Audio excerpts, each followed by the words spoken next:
Hi, welcome back. Today I'm going to talk about data types in Python. What exactly is data type? Data type is a category of information that is stored in a variable. And there are different kinds of data types. Let's say let's say this variable needs to store alphabets, then this is the type of string type of variable. If a variable stores numbers, then it is an integer variable or data type. Then if it holds like a decimal point, let's say 45.40, then it is a float data type variable. And there can be other types of variables like Boolean variables where it holds either true or false. Let's say A is true and B is false. This all will make sense when I'll show you with examples, but let's see. First, you can print it out. So what kind of variables are there? So this kind of variables, they hold different type of value or information, and they are of different data types. So how to check these data types? There are ways to check these data types using the command type. Let's say type of X is what? String. Type of Y is what? Integer. Type of Z is what? Float. And type of A is what? Boolean. So we can do another example for this. I've saved a file and I've written a command, simple command for this, and this is called data types. So here in this program, I've written as this is the comment section, the comment one, and this one variable name item has a value called apple, which is a string, of course. And on sale is a variable which holds a Boolean value, whether the item is on sale or not. So if it is on sale, it will be true, or else it will be false. So the cost price of the item is something like this. And the unit price or the selling price is 4.5, which is stored in unit price variable. And the quantity is 20. In this case, it's 20. So here, the quantity variable is an integer type of variable. Why is that? Because it doesn't have any decimal points. But in this one, it has got decimal points. That's why it's a float kind of variables. And there's another variable that I've created that is called profit, which is unit price minus cost price, or the selling price minus cost price. And the amount is multiplication of quantity and unit price. So I'm printing out every one of them, each one of them here, the value only.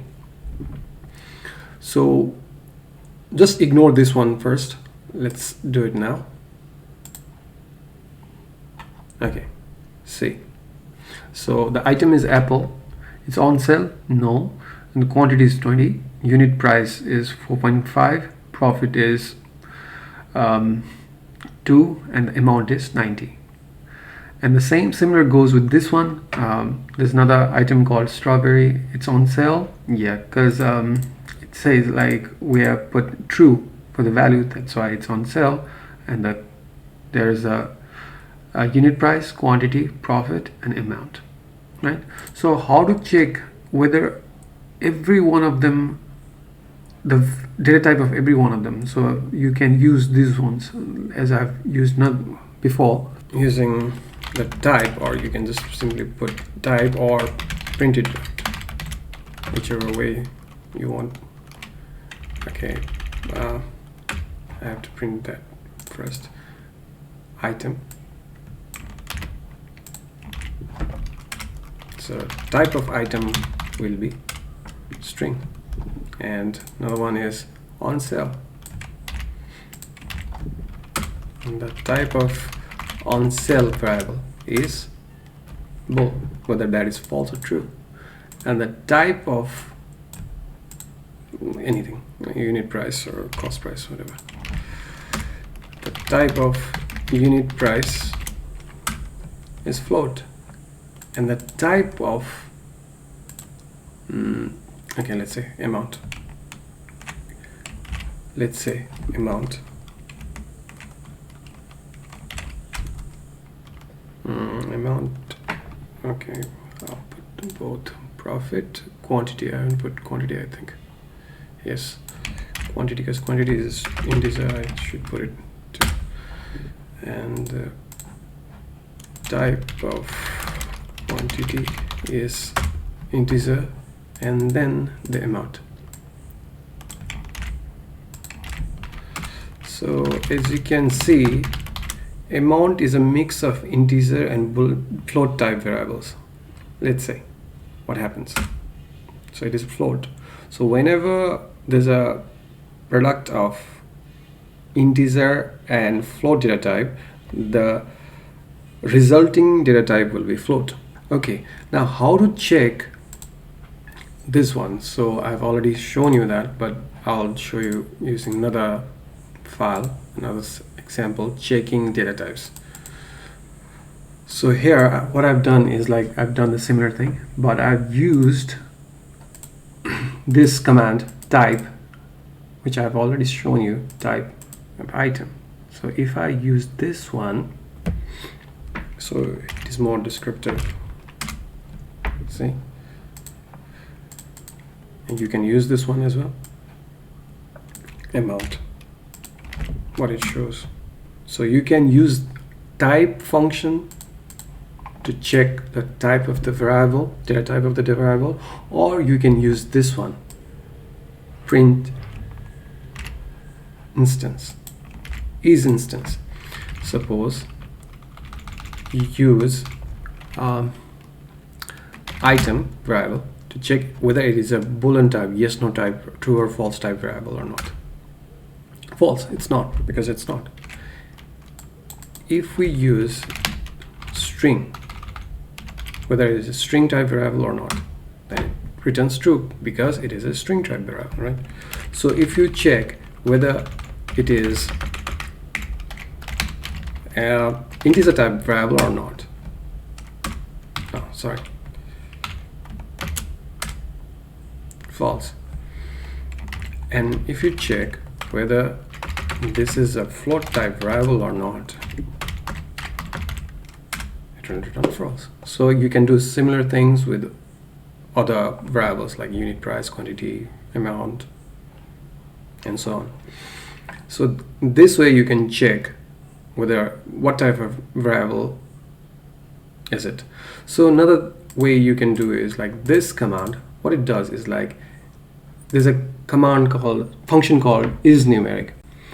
What isNumeric does is, like, if you have written, suppose a equals to hello, and you check using this command,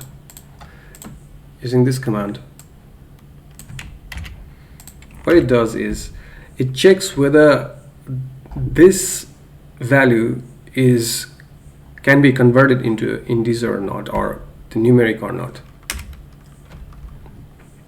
Sorry.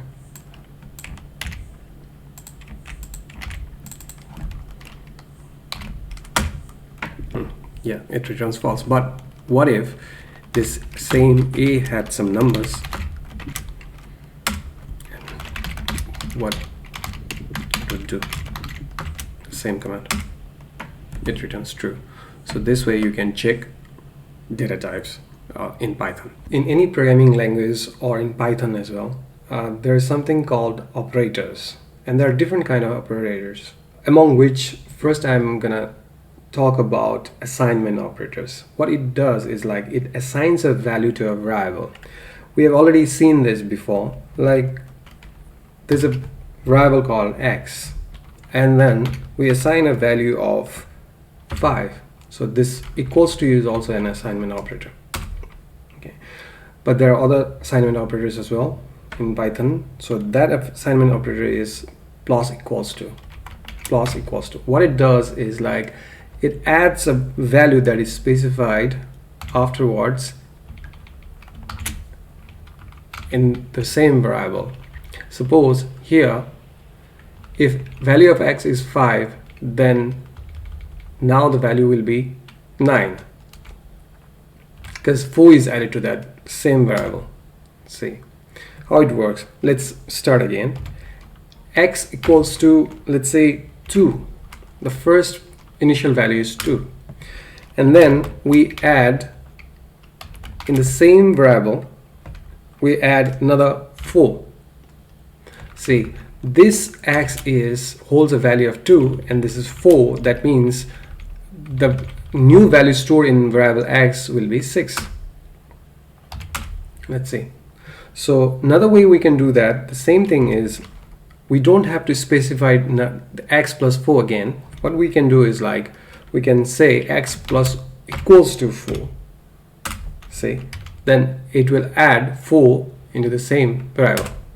It becomes 10, right? Similarly, we can use other assignment operators.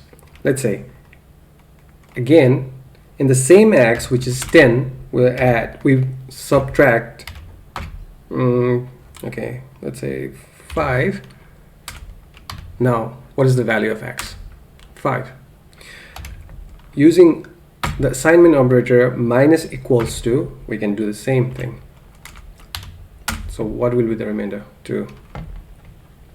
Again, I'll use another assignment operator, which is into equals to, asterisk equals to, but first I'll do it like this. X equals to X into 10. That means it is 2 at the moment, and 10 is going to be multiplied, so the value will be 20.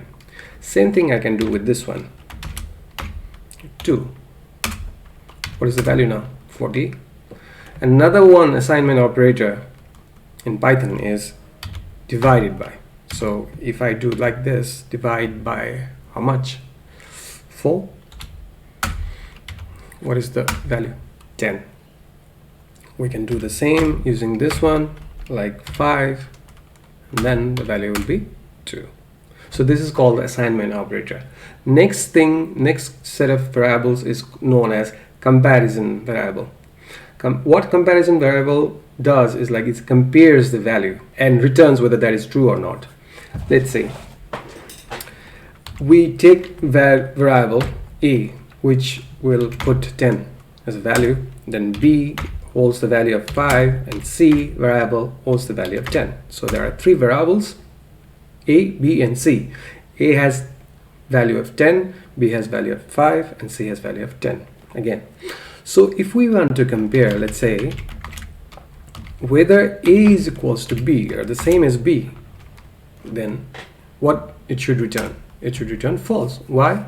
Because they don't hold the same value, because A holds 10 and B holds 5. Simple. But if we check the same thing, the C, what does? It returns true, because both are same. So, and another way we can do it like this. We want to check whether that is not true.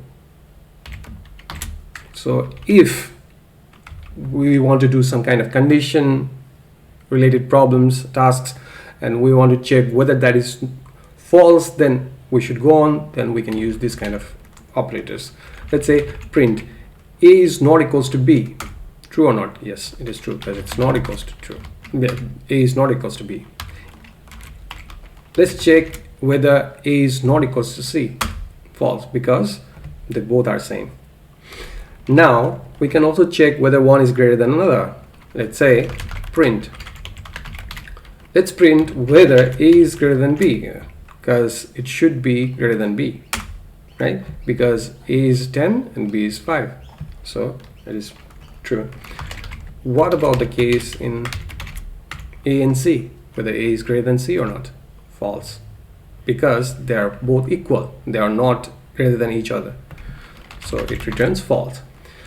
Another one is we have to check greater than or equals to. So this condition is met if even if one is greater, the first one is greater or equals to the second one. So it works, right? What about this one? Last time we got false because both of them were equal. Now this time what happens?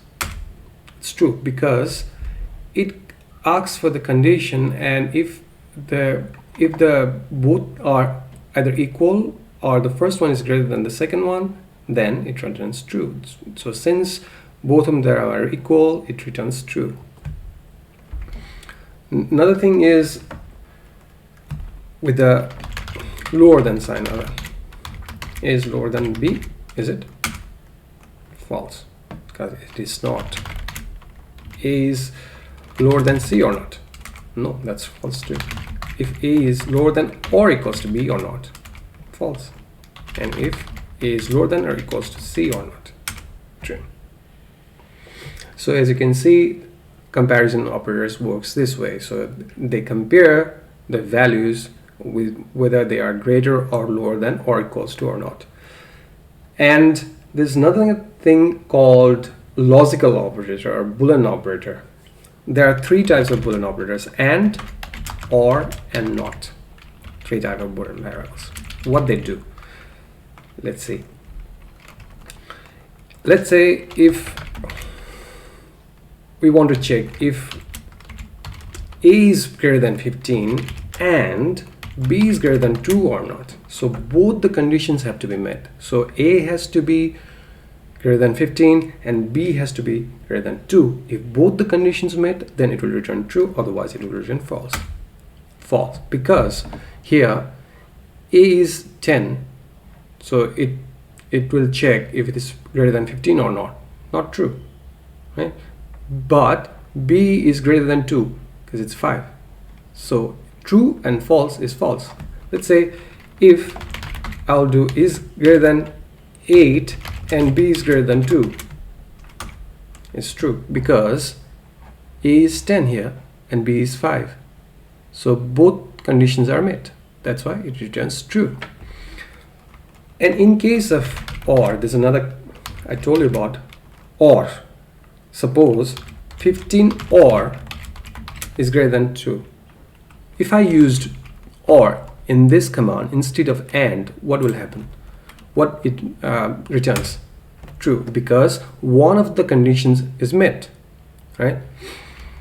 If both the conditions were not met, or B it was, let's say I did this, then it would have returned false. Now another operator is not. Let's see how it works. Not is greater than 10. If A is not greater than 10, what it means is if A is not greater than 10, then it should return true. True, because A is 10, but our condition was if A was not greater than 10, that means it should return true, right? So these are the operators used in Python, and I will show the use of these operators, how you can effectively use this in Python in the later videos. So that's all for today, and hope you enjoyed this video. We'll meet again. Thank you.